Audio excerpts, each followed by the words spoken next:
What does the future of the walk-on program look like at Nebraska? We discuss next.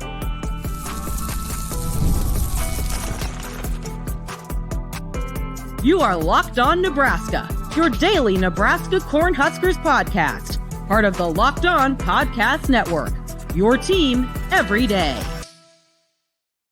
And thanks for making Locked On Nebraska your first listen every day. Free and available wherever you get your podcasts and on YouTube, part of the Locked On Podcast Network, your team every day. By the way, Mitch, this is our 31st episode since the relaunch. So we passed the ever elusive 30 episode mark. Thanks for being with us.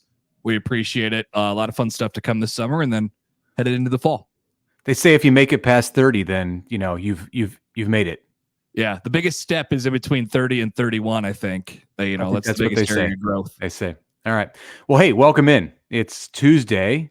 Jumping right in, I want to discuss what Matt Rhule had to say last week, a little bit under the radar until some headlines were generated on Monday. But this is in an interview, Connor, on SiriusXM. He weighed in on the hot subject about the possibility of reducing roster sizes to 85 in college football. And this is something that's being discussed as part of a potential settlement that the power conferences are considering in a lawsuit that would effectively move NIL in-house, among other things. Rhule, not surprisingly, is against the idea to dramatically cut the Nebraska roster. Imagine that.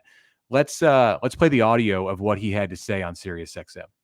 I think it would be awful. I think a lot of things are being kind of said right now. I think we have to kind of wait and see how it ends up because that might not happen. But if it does, I think it would be just an awful thing. For every player that ends up with a high-end commercial, there's 100 players that are becoming better people by having played college football and being part of a team, and those are the people that usually end up, running our country, running our corporations, running our businesses. I mean, we spend all this time talking about what great things college football does. And now if we take it away from a bunch of people, I would really, really, really be sad. And so what I don't want a world in which, because we're playing, 17 games to win the national championship, which I'm all for. I don't want, teams loading up on seniors and juniors only. I don't want high school recruiting to die. I don't want walk-ons to die. This is, at the end of the day, this is still a sport in which most of us that love it, we end up being, old guys like me on the phone right now. And we're only here because of the experiences we had. So I hope that that's not a part of it. I hope that we can have walk-ons. I have a roster of 145 right now. And, I've always had a smaller roster. But when you come to a place like Nebraska, then there are these unbelievable young men on our team that they don't care if they ever play a snap. They want to do everything they can to help Nebraska win. And I'm going to tell you that some of these guys are going to change the world someday. And to think that we're going to take that away from them, there's so many unintended consequences of good things sometimes.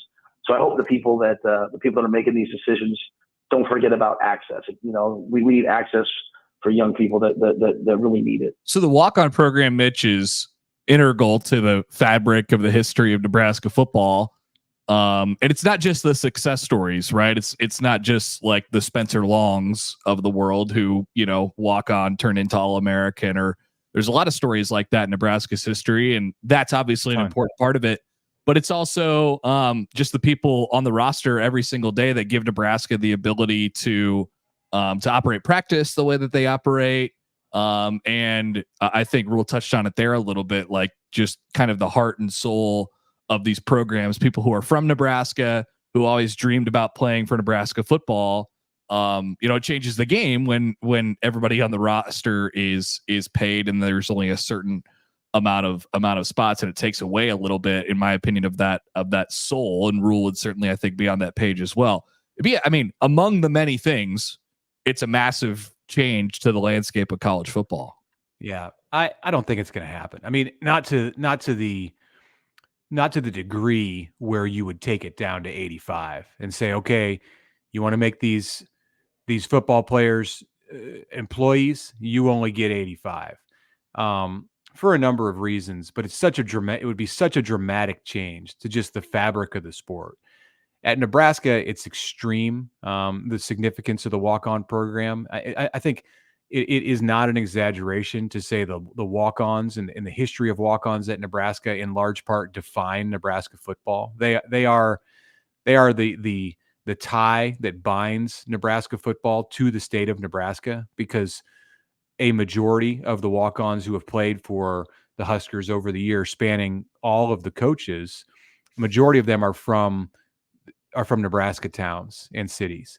And this is so much of what keeps the people in those communities connected to Nebraska football. Yeah, for every Eric Crouch and Amon Green, and for every Carter Nelson, there's 20 guys who just poured their livelihood into Nebraska football over the years. And you end up getting players like Joel and Jeff Makovica and so many others who have really, as I said, defined what Nebraska football is. So it would be unrecognizable if you had 85 players and it was capped at that. And that's why I think, and Matt Rhule understands that.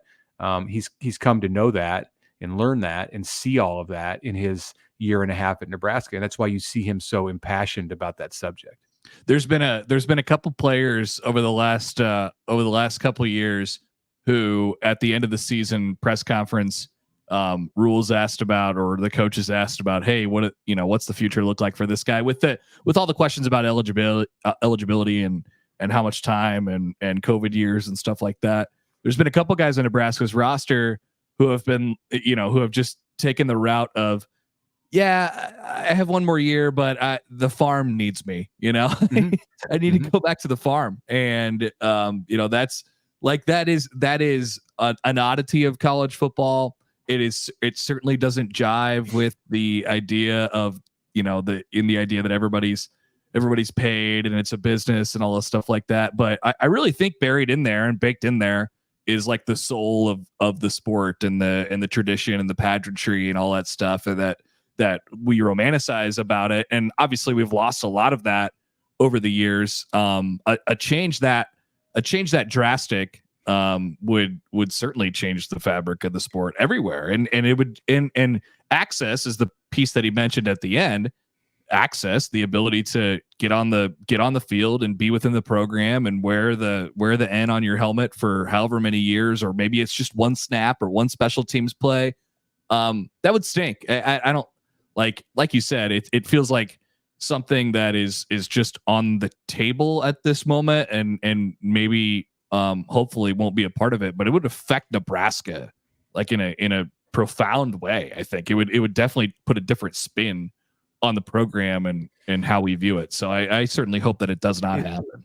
It's not just a Nebraska thing either. I mean, it's exaggerated here, but imagine college football without like Rudy and that's a fictional story, but based, I think it's based on something true.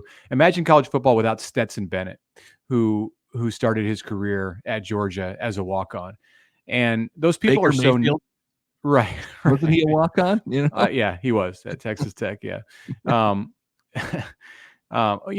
People like Lincoln Riley, who didn't turn out to be a player, but he's a great coach, and he got into college football because he was a walk-on, and Mike Leach came to know him and made him a coach. Without Matt Rhule, who was a walk-on at Penn State for Joe Paterno, and then got into coaching because of that. So the idea of it sounds asinine, to even think that you would take this element away from college football. Now, I do think that the days of 145 on the roster, as Rhule referenced in that interview, that was with Dusty Dvoracek and Danny Cannell on Sirius XM, to give them credit for that. I do think that those days are soon to be numbered, and there will be a compromise in this. I feel like this 85 thing is being thrown out there as somewhat of a bargaining chip by whatever it is that represents the other side.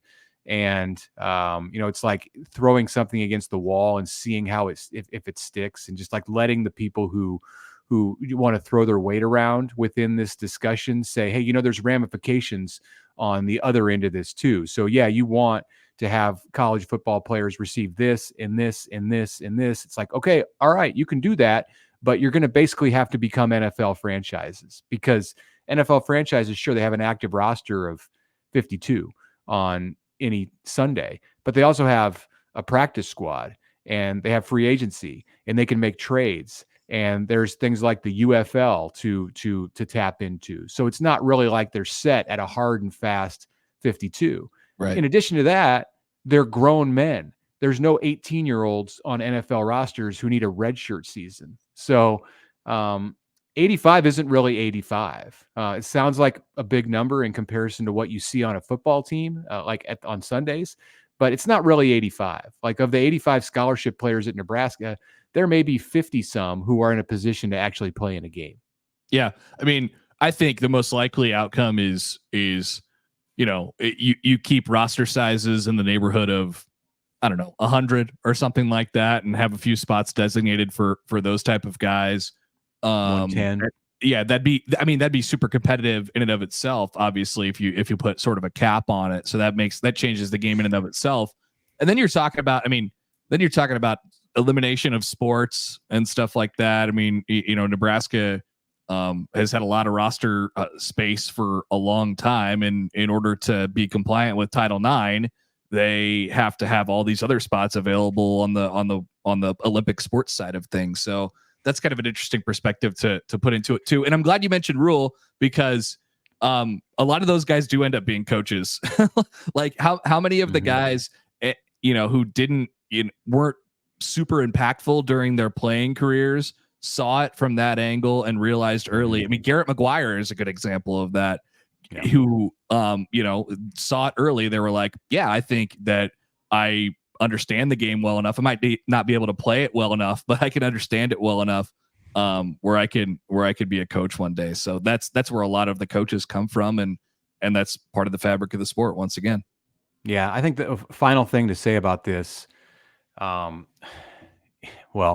is just that it's unrealistic, or at least it seems to be. But Nebraska, and I wrote a story about this with Seth Emerson, our Georgia writer at The Athletic, and with Austin Meek, our Michigan writer, a month or so ago. And we got into just the importance for schools of being able to award walk-ons NIL money that equated to a scholarship. And Georgia's not interested in that. They want 85 scholarship players, and that's it, because they have this high-end upper crust of talent of 4- and 5-star guys that goes like 40, 50 guys deep.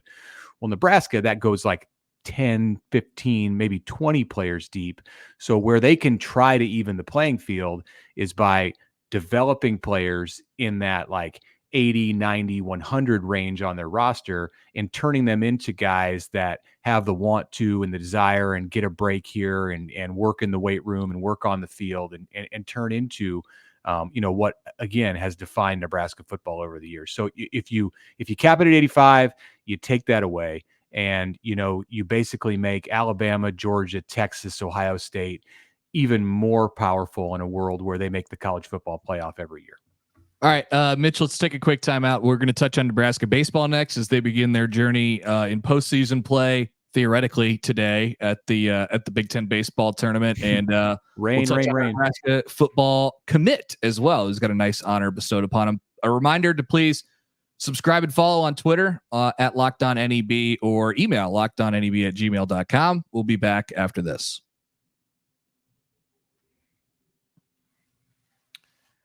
Quick break here to tell you about LinkedIn. When you are hiring for your small business, you want to find quality professionals that are right for the role, right? I would.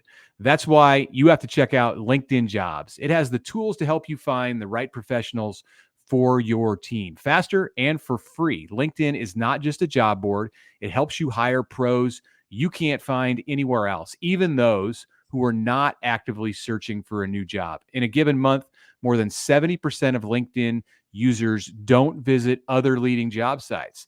So if you're not out there on LinkedIn looking for them, you're looking in the wrong place. 86% of small businesses on LinkedIn get a qualified candidate within 24 hours. So hire professionals like a professional on LinkedIn.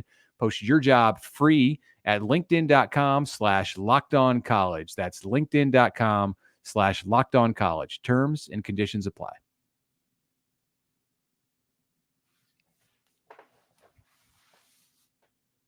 All right, a couple things here.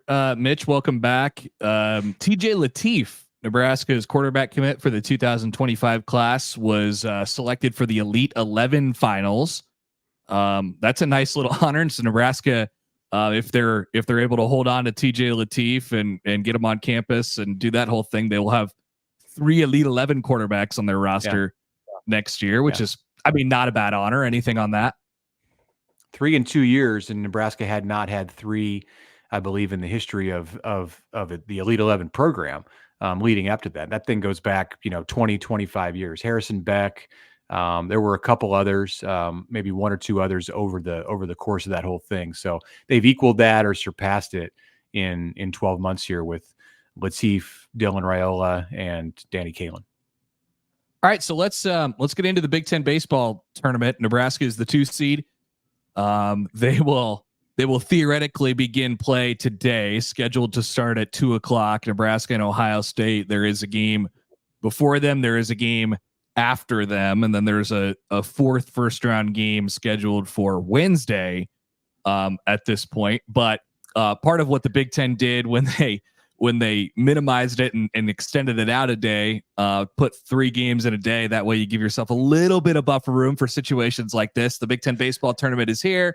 And of course there is rain in the forecast for the week. So the schedule is pending, but Nebraska begins their postseason run effectively today. So with that being said, how do we feel about where that group is at right now? Is they are a lock for a regional. They're going to be in a regional. I wouldn't try and test that too much, but they are a lock for a regional, and hopefully they can put that question to bed this week. And really, I think what happens with their season will probably be decided, and how people feel about their season will probably be decided next week in regional play rather than this week. But it's an important step nonetheless. Why do we need a dome over downtown Omaha in May when these conference tournaments come? And then in 3 or 4 weeks, when everybody comes in for the CWS, it's going to be 92 degrees and sunny all week. Hey, don't tempt fate on that. Cause I mean, you don't want the 2 a.m. nights. I've been working on the College World Series radio crew with Westwood One for the last 2 years, and we've had a grand total of 1 delay in that period of time. It was 90 minutes or something like that with Wake Forest and Stanford last year. I want to keep those minimized as long as we could possibly keep them minimized. So let's not ask for something that we don't want here. Okay, young Connor, I've been working at the College World Series every year since 1996, and I've experienced. Oh, I mean, I've been there for the washouts. I mean, I remember some epic thunderstorms at Rosenblatt, and at Rosenblatt, you would watch them roll in, because from the press box or the grandstand, you would often be depending on your vantage point, you could look out to the west, to the northwest, the southwest. At Charles Schwab, you have to go and view the rear of the stadium. Like there's some small windows. It's not set up the same, so weather rolling in is not it's not the same kind of feel. But I've been there for the 2 a.m. nights, and kudos to the Big Ten for going 3 games in a day to try to avoid that stuff, because I know in some of the years where the Big Ten baseball tournament's been in Omaha, there have been some late nights, and that's just not really any fun for anyone, especially if you're working. So you're drinking, if you're drinking and running around downtown, it's maybe a different story. But as far as the action on the field, yeah, I think Nebraska's a lock. I wouldn't go 0-2. No, you talk about tempting fate. Like in basketball this year, men's basketball, there were all kinds of upsets in the conference tournaments where teams that would not have received at-large bids won tournament championships and added to the added to the automatic, automatic and then unautomatic bids, and it started to knock some of those teams off the bubble. I don't know if Nebraska's really on the bubble. I think they're off the bubble, but I also look at that RPI range where they're at, and I think we discussed this last week. It's like a who's who of college baseball around them, in Vanderbilt and LSU and Texas and TCU, and those teams are going to get the benefit of the doubt. They just will, because of who they are, being college baseball royalty. So I can't say the same about Nebraska, which last appeared in the College World Series in 2005. So win a couple games, just hold your own in Omaha. Don't play like it's the middle of the week, even though it's the middle of the week. and then on Memorial Day, everybody can rest easy. Yeah, you want to feel as good about yourself as you could possibly get going into whatever regional you're put into.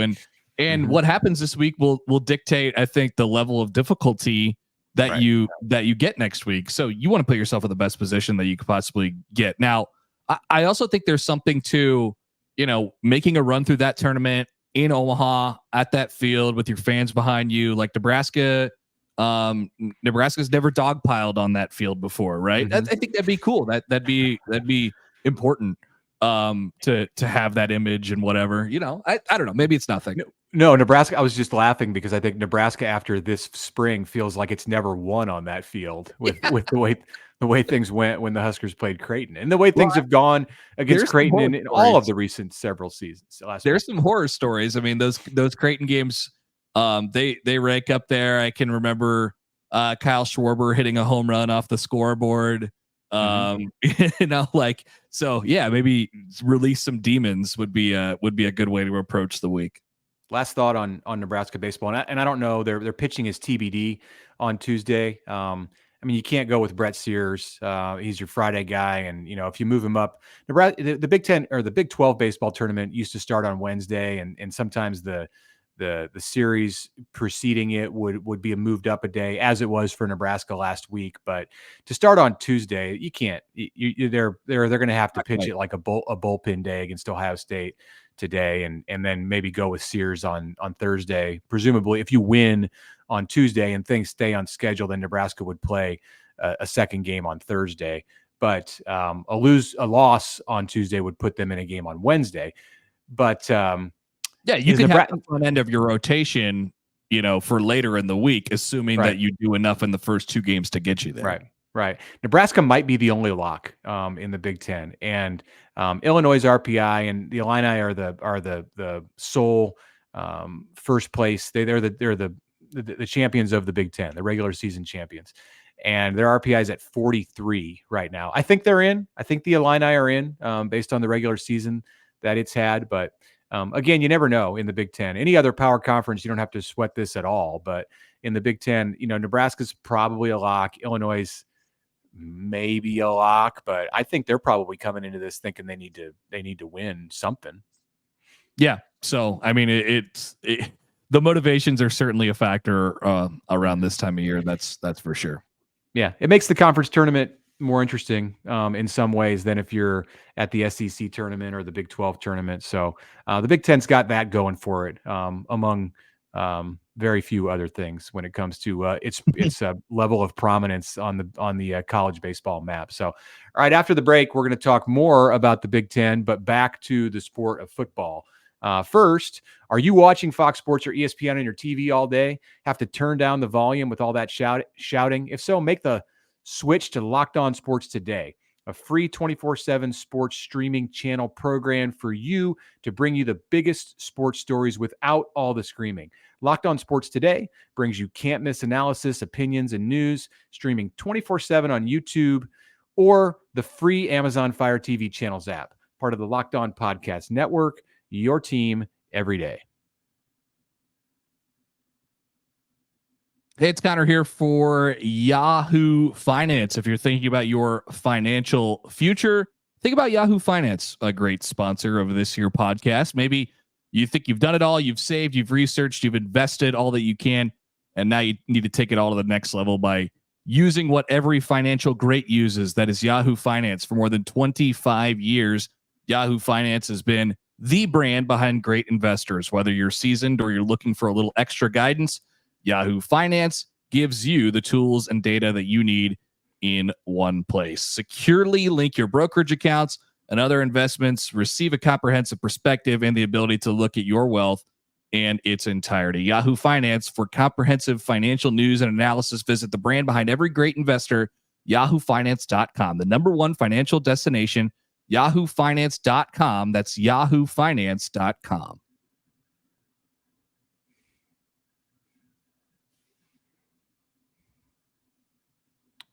Okay, back for the last segment on this Tuesday. A little more talk about the Big Ten, back to where we began the show.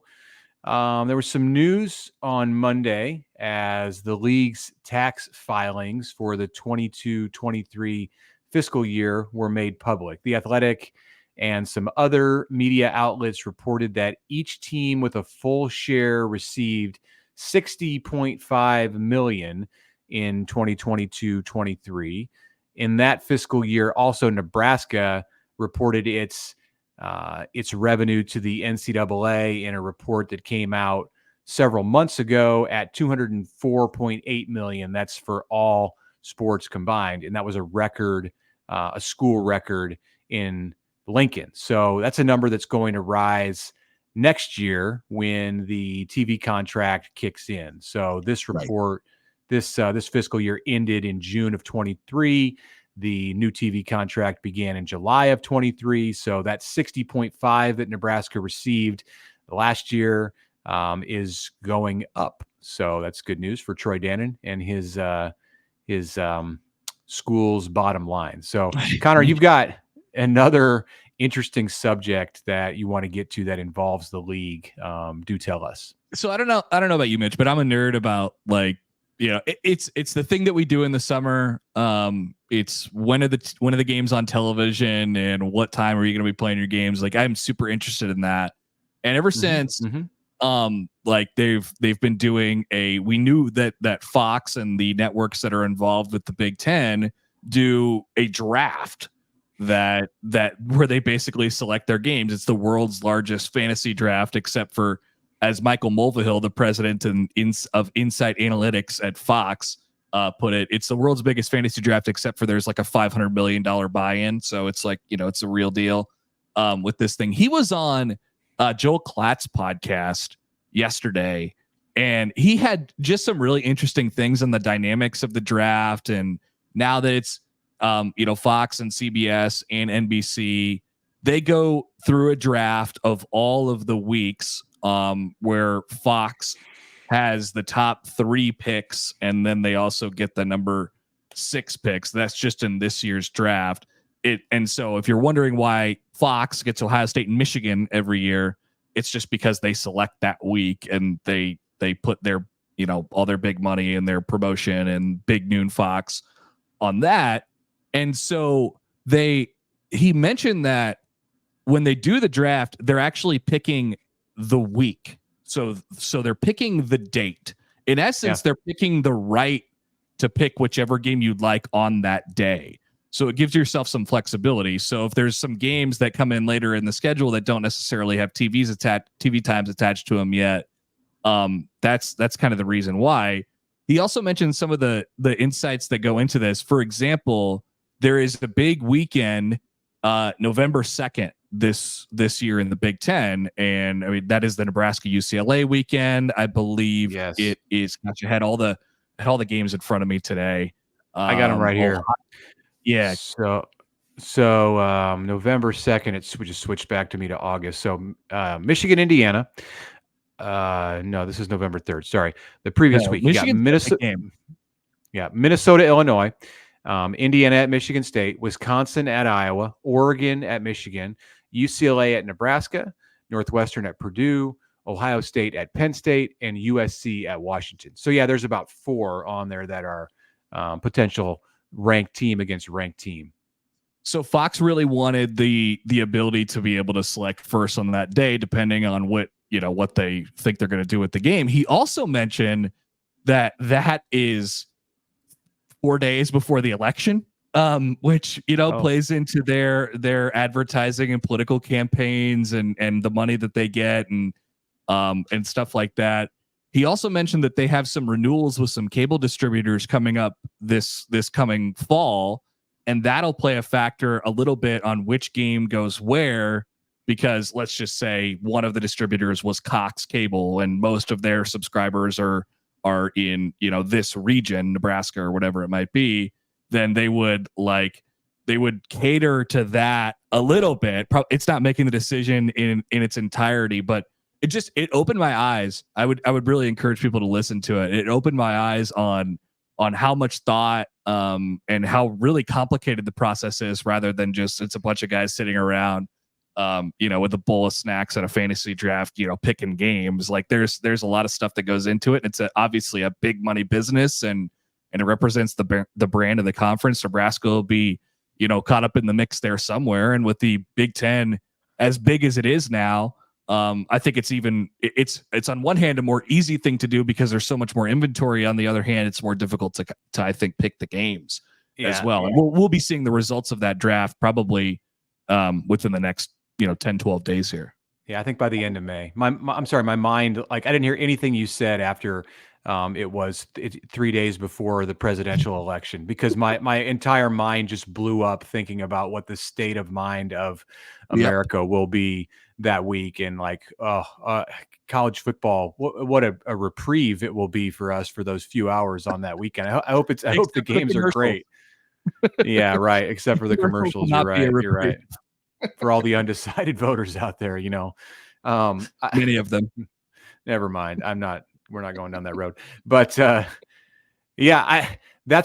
weekend is definitely one to watch for Nebraska. It'll be really interesting to see where Nebraska comes out in the draft on that weekend with Ohio State, Penn State, Michigan, Oregon, Wisconsin, Iowa, and others. So Nebraska, UCLA when is it set for? That's is one of the more intriguing questions about the Nebraska schedule in 2024 that hopefully we'll get an answer to. Maybe not.